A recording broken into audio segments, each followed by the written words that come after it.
Marx has uncovered the CIA's secret research with LSD. In the early 1950s, the CIA and American military intelligence were funding the lion's share of the research on LSD. You can give the intelligence agencies an awful lot of credit for starting a field of experimentation into these sorts of drugs. Through the Freedom of Information Act, Marx has obtained copies of classified CIA documents that reveal why the agency was interested in LSD. The essence of the intelligence business is control. This was an instrument or a potential instrument for breaching people's control, for making them commit acts against their will. In 1963, the CIA produced an internal report so sensitive only one copy was made. It concerned MK Ultra, a project that involved the testing of LSD on unwitting American citizens throughout the 1950s. They wanted to know how a diplomat might react if given LSD at a party, how a foreign leader might react if given LSD just before he was to get up and give a speech, how it might be used in interrogation of prisoners or something of that sort.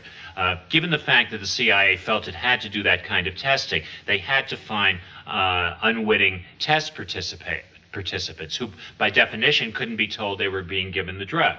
And so what the CIA did is it looked for people who were, let's say, on whose lives they put less value than on the life of an American scientist or a businessman or someone of that sort. The CIA turned to people like drug addicts, prostitutes, prisoners, inmates in mental hospitals, and used them as test subjects. People who did not know what happened, they believed they became insane, and all kinds of accidents happened following these kind of ingestions. That was really a crime. To give people without their knowledge with agents is a crime.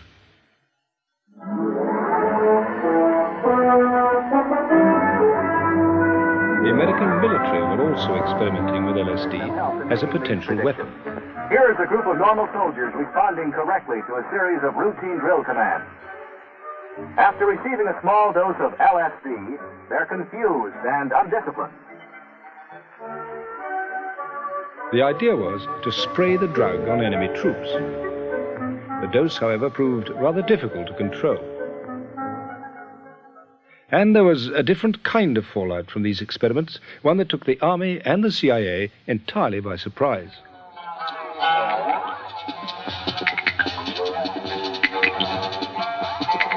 Civilians exposed to LSD began to do strange things. I believe with the advent of acid, we discovered a new way to think.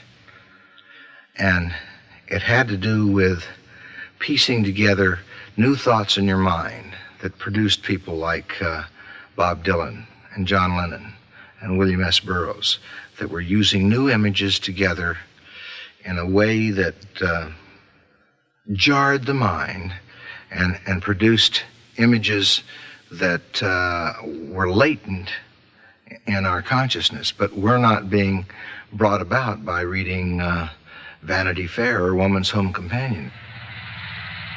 In 1960, CIA-funded researchers at the Menlo Park Hospital in California were paying students $40 a day to take LSD. One volunteer was Ken Kesey, psychedelic folk hero, author of One Flew Over the Cuckoo's Nest, and today a farmer in Oregon. You were in a little room pretty much by yourself. There was a window with wire grating on it, and through that window you could look out and see a lot of people out there who understood a whole lot more what you were going through than these doctors. And my metaphor for the thing was, it's as though these people had discovered a room, and they thought there was something in that room of value to them, but they didn't want to go in there. So they hired students to go in there, and after a number of those students came out with a wild look in their eye, they said, close up that room and don't let anybody else go back in that room. And that's when I found that my key fit the doctor's office and decided that this was too important a business to leave in the hands of the government.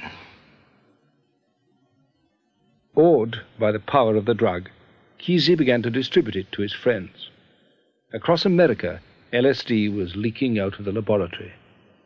I've always thought that this is one of those things that proves that God has a sense of humor.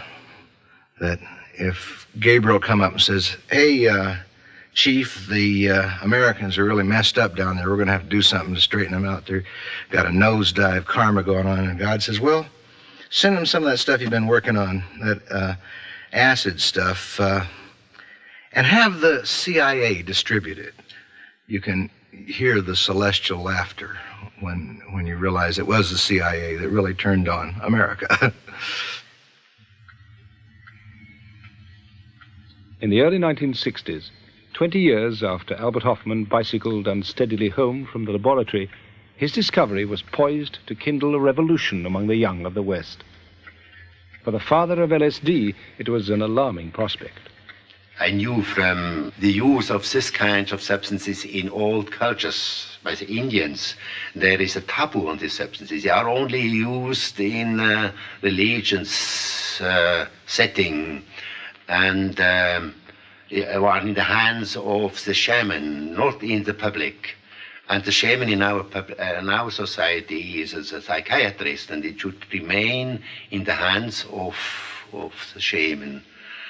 And therefore I became skeptical and anxious that bad things could happen, and it happened indeed by the unwise and uncontrolled use of this substance. Next week, in the second of these two programs, Everyman follows the bizarre and sometimes tragic events as LSD exploded onto an unsuspecting world.